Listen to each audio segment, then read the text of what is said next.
Son tiempos de pensamiento único, de grandes cadenas de noticias que monopolizan la verdad, de nubarrones grises que cubren nuestro sueño. Pero también son tiempos para el encuentro, la esperanza y los rincones para otras miradas y otras voces en Palabra de nuestro corazón.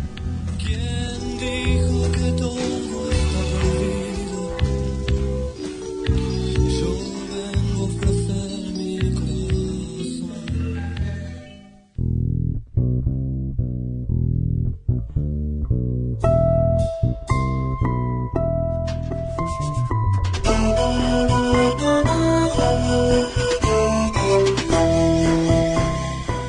Hola amigos y amigas de la Red de la Diversidad, sean ustedes bienvenidos y bienvenidas a las Palabras del Corazón, espacio para compartir distintas temáticas, distintas voces, distintas reflexiones, para aportar una voz más entre muchas otras, como solemos decir, para que cada uno de nosotros y cada una de nosotras saque sus propias conclusiones, porque aquí, como decimos constantemente, no compartimos verdades únicas, simplemente una voz más entre muchas otras. Bienvenidos y bienvenidas a estas Palabras del Corazón por la Red de la Diversidad.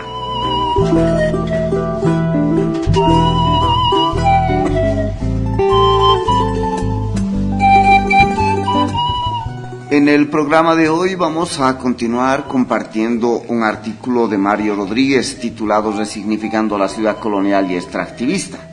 Artículo que apareció en el libro Alternativas al Capitalismo, Colonialismo del siglo XXI del Grupo Permanente de Trabajo sobre Alternativas al Desarrollo, editado por la Fundación Rosa Luxemburgo en el año 2013, y que también apareció como parte de las conversaciones de un libro sobre temas urbanos de la Red de la Diversidad, con varios compañeros y compañeras de la red y otros documentos colectivos. Ese libro, también publicado el año 2013, titula Vivir bien desde contextos urbanos, cuaderno de conversaciones. En los dos anteriores capítulos hemos estado trabajando de este artículo, la manera en que se reconfiguran o se fueron configurando las ciudades. Y vimos tres momentos importantes, no históricamente, sino como momentos de configuración de lo urbano.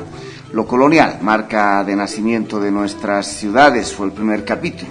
Las modernizaciones, los sentidos modernos de las ciudades, el segundo. Y el tercero, la aceleración contemporánea del consumo, la consolidación de las ciudades. Hoy vamos a trabajar al menos un par de capítulos. Unas ciudades enfrentadas a lo campesino indígena, lo urbano globalizado, señorial, colonial, modernista.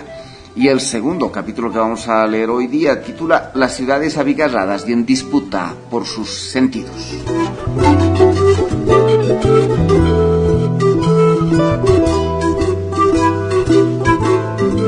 Señala el artículo sobre unas ciudades enfrentadas a lo campesino indígena, lo urbano globalizado, señorial, colonial, modernista. Una característica central de las ciudades desde su constitución colonial es que se comprenden a sí mismas desde su diferenciación, su distancia, su enfrentamiento con lo rural, campesino e indígena. En nuestro continente, con mucha fuerza, pero todavía más en Bolivia, lo rural campesino es indígena, y esta es una de las características claves para comprender la configuración de nuestras ciudades. No existen criterios únicos y consensuados para definir a las ciudades en el mundo. Se habla de algunas características centrales, como poblaciones concentradas con alta densidad, con un mínimo de 10.000 habitantes. No obstante, existe una característica llamativa al momento de definir las ciudades en los foros internacionales. No más del 25% de su población se dedica a actividades agrícolas o pecuarias. Este es un ejemplo claro de cómo la ciudad se configura en su imaginario desde una noción de distanciamiento con lo rural, con lo campesino, que en nuestro caso es indígena. La ciudad así consolida algunos imaginarios y mitos centrales del progreso y el desarrollo, como crecimiento infinito y limitado. La ciudad es entendida como el lugar central de la civilización, es el lugar que nos aproxima a los países y a las culturas más desarrolladas, entre comillas, y civilizadas también, entre comillas. Por ello, inevitablemente reproduce el carácter colonial y adquiere modos de vida señoriales, porque modernizarse significa sostener la colonialidad, el deseo infructuoso de ser el otro dominante, externo. Ejemplos grotescos encontramos en nuestras ciudades señoriales, con estatuas de la libertad gigantes sobre centros comerciales en Santa Cruz, techos de doble agua muy pronunciados que sirven para que las nieves se deslicen sin causar daños en el norte europeo, pero que en ciudades tropicales y amazónicas sirven como concentradores de calor, de por sí abrumador. Estatuas de quienes nos invadieron y asesinaron sin contemplación, como adornos centrales de nuestras plazas. Multicentros de cines y plazas de comidas idénticos a cualquier ciudad del mundo, u ofertas de comida cada vez más estandarizadas y globales. Las ciudades también concentran la noción de éxito, de centralidad del poder y del acceso a los conocimientos y a la cultura, entre comillas. Esta centralidad se consolida en la medida que la vida urbana representa el distanciamiento de los ciclos de la naturaleza. De ahí la importancia de mostrarse como opuesta a lo rural. Se es más moderno, más civilizado, cuanto más urbano en los modos de vida. Eso impacta. Incluso la vida rural se tiñe de urbanismos, porque ese es el sentido de ascenso social. No hay mejora posible si la vida se campesiniza, se ruraliza, se indigeniza. El imaginario del desarrollo ilimitado se asocia con el consumo acelerado, y la ciudad es el lugar de las oportunidades para ello. Facilita la circulación del capital y los imaginarios vinculados con el capitalismo mercantil. Pero para que se produzca esa capacidad acelerada del consumo, determinados sectores de las ciudades, los que siempre se apropian del excedente colectivo, requieren profundizar el extractivismo exportador de materia prima, es decir, la desposesión de territorios de otros, fuera de la ciudad. Por ello, nuestros modelos de ciudad, no productivas, sino burocráticas y de servicios, son funcionales a esa cultura colonial que requiere el orden económico mundial dominante. Para colmo, la ciudad de consumos crecientes y acelerados descarga sus desechos sobre ese mundo rural de donde extrae la riqueza. El círculo se completa.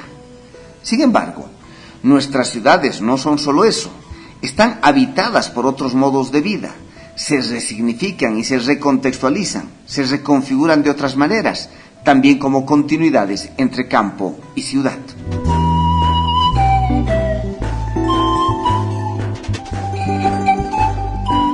Dice el siguiente capítulo sobre las ciudades abigarradas y en disputa por sus sentidos.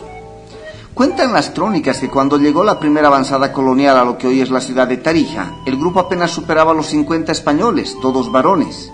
Con ellos llegaban más de un centenar de indígenas chichas de habla aymara. La ciudad, fundada bajo la misma estrategia de invasión colonial que comentamos al inicio de este artículo, nacía con una población mayoritariamente indígena. Ese es su destino, esa su marca inevitable. Las élites coloniales y republicanas en nuestro país se constituyeron desde la frustración de nunca haber podido derrotar a lo indio, desde la inevitabilidad de tener que convivir con ellos y ellas. Demarcaron territorios, estratificaron las ciudades, pusieron límites visibles y simbólicos, segmentaron su geografía y, no obstante, no pudieron impedir la penetración de lo indígena en esa ciudad, la reocupación de los espacios, incluso la disputa por el control de la economía urbana, en especial la del comercio. La zona sur de La Paz es considerada hoy el área residencial de los sectores ricos, económicamente hablando, de las élites. Su avenida principal es ocupada cada septiembre por los sectores aymaras que bordean la zona. Poblaciones migrantes del área rural escenifican la toma de la ciudad a través de las fiestas, las denominadas entradas. En este caso, la fiesta de exaltación. Cada año surgen quejas para llevar la fiesta hacia otras calles, fuera de la avenida central. Otra vez la noción del centro como el último refugio de la colonialidad urbana. Se argumenta que impide el tráfico vehicular y el libre flujo de la gente, que afecta a la limpieza de la zona. Recordemos que uno de los imaginarios más importantes de la modernidad es la noción de limpieza, precisamente como distanciamiento del polvo propio de la naturaleza, que hay mucha borrachera o lo que fuera, pero no hay caso. La fiesta sigue y se habita el lugar de las élites, lo ocupa y lo disputa. Lo mismo sucede en las calles, en la forma de ocupar las plazas, en los mercados y ferias, en el paisaje urbano, en las maneras de edificar las casas y organizar los barrios, en las formas de convivencia, en las relaciones que se establecen. Nuestras ciudades son diversas, plurales, complejamente convivientes entre distintos modos de vida, que emergen desde lo que se denomina lo popular, entre comillas, en nuestro caso indígena, con rasgos de su matriz rural de nacimiento, Nuestras ciudades son complejas y abigarradas. Lo indígena y popular es penetrado también por las lógicas de la colonialidad, de los imaginarios de modernización, de los consumos acelerados y el capitalismo contemporáneo. Pero estas características dominantes asimismo son habitadas por lo otro, lo popular, lo indígena. Esa complejidad y ese abigarramiento es el marco en el cual podemos deconstruir nuestras nociones de ciudad y cultivar la posibilidad de alternativas al desarrollo y al modelo hegemónico de dominación capitalista. Se entiende por campo cultural abigarrado desde la perspectiva de René Zabaleta Mercado la reconstrucción permanente de una diversidad múltiple. Es diversidad de tiempos históricos y diversidad de historias, diversidad de formas políticas o estructuras de autoridad, que implica diversidad cultural, o en un sentido más general, de civilización, que sin embargo coexisten o forman parte de lo que hoy se conoce y se reconoce como una sociedad más o menos nacional o país, dice Luis Tapia.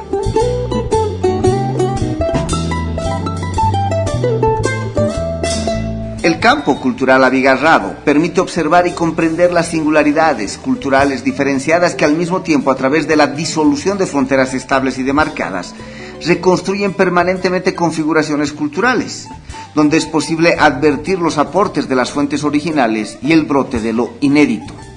Lo abigarrado se refiere a un mosaico compuesto por múltiples colores que se mezclan entre sí, que mantienen un cuadro altamente heterogéneo y variado, sin que por eso se pierdan los colores originales, pero en el que también se van mezclando y dan paso a nuevos colores. Hay conflicto, pero también hay convivencia no necesariamente conflictiva. Las relaciones son asimétricas y desniveladas, pero esto no significa que necesariamente sean contradictorias. Hay momentos de alta contradicción, lo que no implica que las culturas encontradas no tengan un poco de la otra. Hay procesos de intercambios, de préstamos y conjunciones, y al mismo tiempo hay espacios de comunidad y de continuidad de la singularidad de cada cultura. Hay espacios para la germinación de nuevas culturas, al tiempo que hay otros de vigorización de las que ya existen. Este es el escenario del abigarramiento cultural. Las diferentes matrices culturales que entran en relación son portadoras de diferentes condiciones de poder. Los modos de vida coloniales, modernizadores, señoriales, gozan de la aceptación oficial y de discursos que los asocian con el desarrollo y el crecimiento. En cambio, las culturas indígenas y populares son vistas como expresiones del atraso. Por ello, no se puede hablar de abigarramiento sin hablar de relaciones de poder. La pregunta que nos hacemos se refiere a si esta condición compleja que habita nuestras ciudades y disputa sus sentidos configuradores permite el brote de alternativas al desarrollo colonial, modernizador, capitalista dominante en el mundo. Desde ese horizonte que hoy denominamos vivir bien, buen vivir, y que se hace presente a través de los modos de vida de los sectores indígenas y populares que habitan esas ciudades. No tenemos respuestas definitivas, pero sí algunas experiencias y vivencias que pueden ayudarnos a este debate.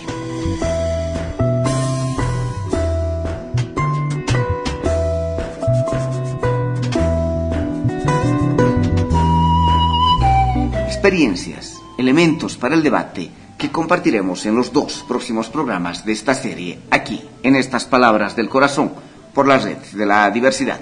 Un abrazo, gracias, hasta el próximo día.